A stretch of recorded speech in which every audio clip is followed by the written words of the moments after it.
قرآن کریم میں جو سائنسی معجزات آج سامنے آ رہے ہیں، یہ اس بات کا ثبوت ہے کہ قرآن کسی انسان کا نہیں بلکہ اللہ تعالیٰ کا کلام ہے جو کل کائنات کا مالک اور خالق ہے۔ قرآن پاک میں اللہ تعالیٰ نے لوگوں کو بار بار متوجہ کیا کہ مظاہرہ فطرت پر غور و فکر کریں اور اس کی نشانیاں تلاش کریں۔ اللہ تعالیٰ نے قرآن شریف میں اس دنیا کی سب سے کمزور مخلوق کی مثال بیان کی ہے، جس میں موجودہ مطلب کو سمجھ کر ایک انسان اس دنیا کا اصل مطلب جان سکتا ہے۔ تمام جانداروں میں یہ نشانیاں موجود ہیں، لیکن چند ایک خاص طور پر وہ ہیں جن کا ذکر اللہ تعالیٰ نے قرآن مجید میں فرمایا، اور انہی جانداروں میں ایک مچھر بھی ہے۔ جب قرآن پاک میں مکھی اور مچھر کی مثال بیان ہوئی تو مشرک کہنے لگے کہ اللہ تعالیٰ کو ایسی حقیر چیزوں کو اپنے قرآن مجید میں ذکر کرنے کی کیا ضرورت ہے؟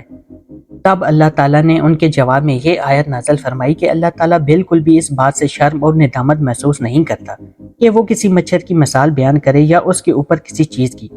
جو مومن ہیں وہ یقین کرتے ہیں کہ پروردگار کی طرف سے سچ ہے، اور جو کافر ہیں وہ کہتے ہیں کہ اس مثال سے اللہ کی مراد ہی کیا ہے۔ اس طرح اللہ پاک ایک ہی بات کے ذریعے بہت سے لوگوں کو گمراہ ٹھہراتا ہے اور بہت سے لوگوں کو ہدایت دیتا ہے۔ آج کے زمانے میں آج کی جدید سائنس نے مچھر کے بارے میں بہت سارے انکشافات کیے جو کہ 1400 سال پہلے اللہ پاک نے قرآن شریف میں فرما دیے تھے۔ یہ چھوٹی سی مخلوق اتنے انسانوں کی جان لیتا ہے۔ یہ تو بہت تفصیلی بات ہے، لیکن میں چند باتیں آپ سے شیئر کر رہا ہوں۔ مچھر کی 100 آنکھیں ہوتی ہیں جو اس کے سر پر ہوتی ہیں۔ مچھر کے 48 دانت اور مچھر کے 3 دل ہوتے ہیں، اور مچھر کے 3 دل مختلف قسم کے ہوتے ہیں۔ مچھر کی ایک سونڈ ہے جس میں 6 تیز چھریاں ہوتی ہیں۔ ناظرین گرامی، مچھر کے اندر ایک پورا حرارت کا نظام ہے جو کہ لینس کی طرح ہے، جس کے ذریعے یہ انسانی جسم کی رنگت کو تاریکی میں بھی پہچانتا ہے۔ مچھر جب کاٹتا ہے تو اس میں ایک نشہ کرنے کا نظام ہوتا ہے۔ جب کاٹتا ہے تو کاٹی ہوئی جگہ سوج جاتی ہے۔ مچھر کے اندر خون کا تجزیہ کرنے کا نظام بھی ہے، اس لیے وہ ہر قسم کا خون نہیں چوستا۔ مچھر کے اندر اس چوسے ہوئے خون جو کہ گاڑھا ہوتا ہے پتلا کرنے کا نظام بھی ہے۔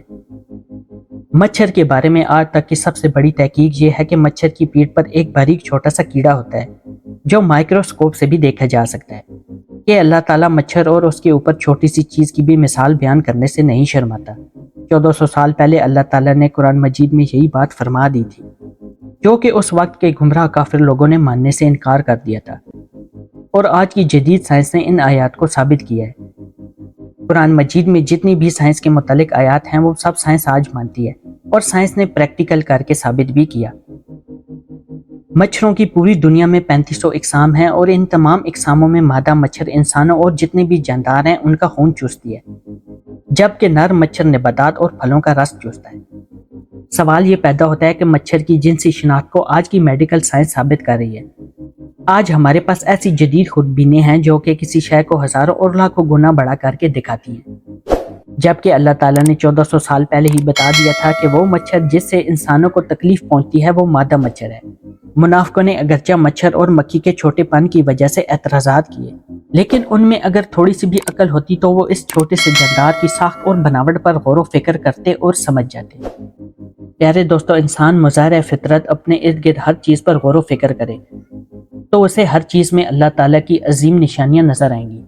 اللہ پاک ہمیں قرآن شریف پڑھنے، سمجھنے اور اس پر عمل کرنے کی توفیق عطا فرمائے۔ پیارے دوستو، یہ تھی ہماری آج کی ویڈیو۔ اگلی ویڈیو آنے تک کے لیے اجازت دیں۔ دعاؤں میں یاد رکھیے گا۔ اللہ حافظ۔